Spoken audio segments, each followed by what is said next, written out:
everyone, I'm back with another video. So today I wanted to talk a little bit about my psychotic episode that I had yesterday.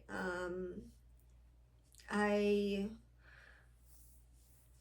realized that I only took one Wispadone and I was supposed to take two Wispadones, and that's why I had the psychotic episode later that evening. So it happened around like 5 o'clock. I started hearing voices and they were telling me, you know, I'm going to die. When I went to eat or drink something, they said I'm going to choke. Don't eat it, it's poison, you're gonna choke. So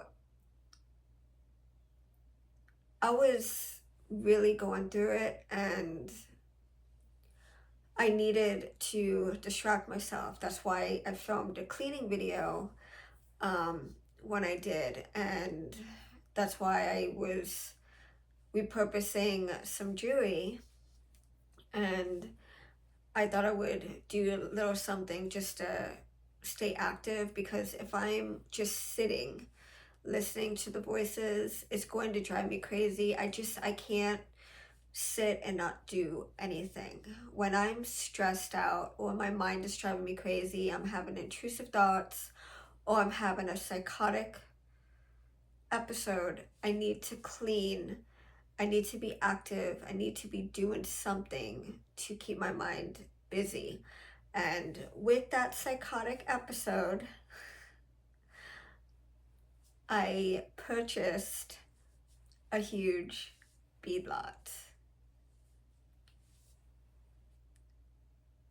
Yeah, that's part of bipolar disorder.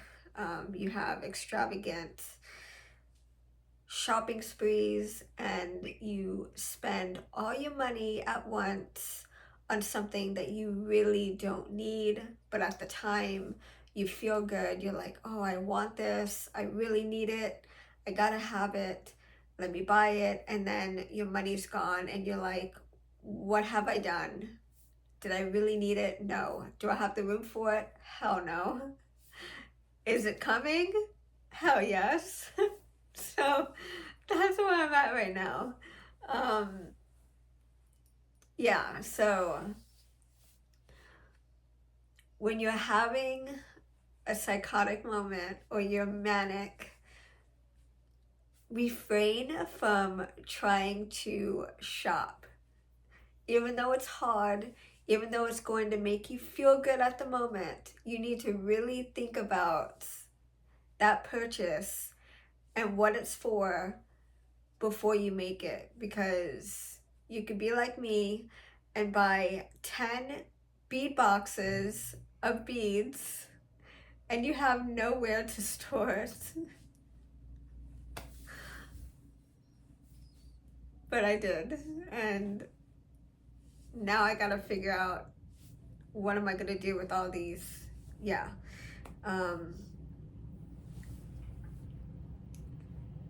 But I have a body care haul coming, so that's coming as well.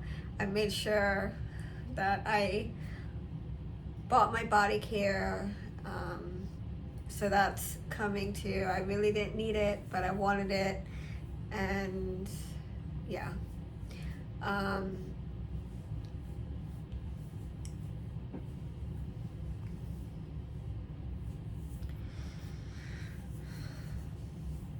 My mindset is buy what's new and use up the old. But I need to be more determined and more like, I need to use up more body care than what I'm using, because I'm buying more than what I'm using up, and that's bad.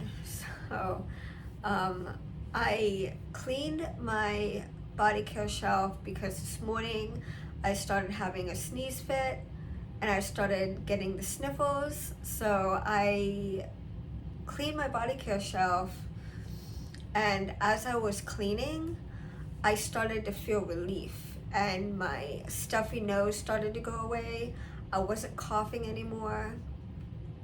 So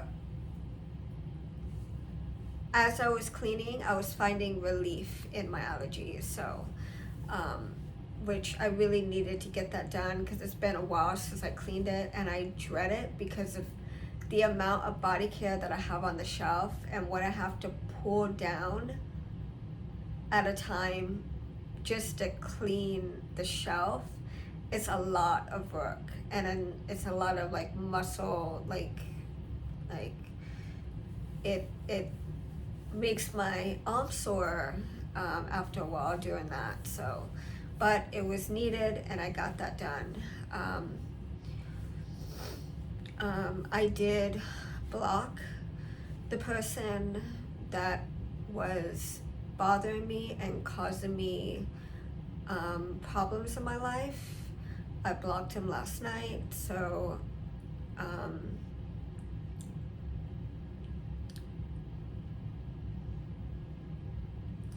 you know, it's one thing to harass somebody and then go about your day. You write a little something and then you just go about your day. It happens. When you're a YouTuber, you're going to get hate and people that's going to dislike you and cause problems for you in your life just for the sake of, because they're miserable. They don't have anything good coming out of their life, and it brings them happiness to see you in misery. And well,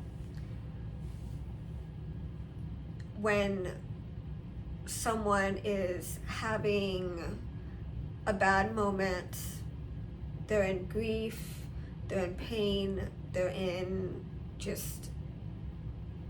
really going through it, and the other person is finding enjoyment, happiness, laughter, just they're in joy.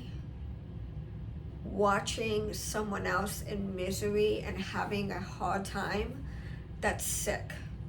That is sick. That is disgusting. So I'm glad that's done and over with. I'm sorry for those of you that had to witness such disgusting behavior. Yeah, and lately when I've been live streaming, there's been a lot of trolls, a lot of nasty, inappropriate comments, and there's a lot. I mean, there was like 80 to 100 to 200 people in at once just spamming my live streams. So it's hard to like really focus on and seeing the good comments and to communicate with people when I'm getting a bunch of spam in my live stream. So I apologize for that. But yeah, when I'm having a psychotic episode, I can't just do nothing. I can't. I noticed that when people were in, I know I'm shaking. I'm shaking. I'm nervous right now as I'm talking about it because it brings me stress talking about it. But when I seen people in the hospital having hallucinations and talking to themselves, I noticed that they wanted to be alone while doing so. And they wanted to be in dark rooms, and they wanted to be alone, and they found peace that way, and they didn't want to be disturbed. And I noticed that the person that I was staying with, you know, we were sharing a room, she was a schizophrenic, and every time I had to go in my room to get something or whatnot, she would feel disturbed by me, and she would start throwing things at me and calling me names, you know, for me walking into the room to get something, or to go and take a shower or use the restroom or something, she would just throw things and call me names. But for me, when I'm hearing voices, I don't like being alone. It's terrifying, and I like to keep busy as much as I can, and I like to talk about it as it's happening, because it brings me peace to talk about what's going on at the moment, because then I don't feel so alone, because I know there's someone out there that's struggling just like me, and I know what I'm going through can also help somebody else in that time of need. But yeah, I wanted to just bring you this small update, and hope you guys are having a great day, and I'll see you guys next one.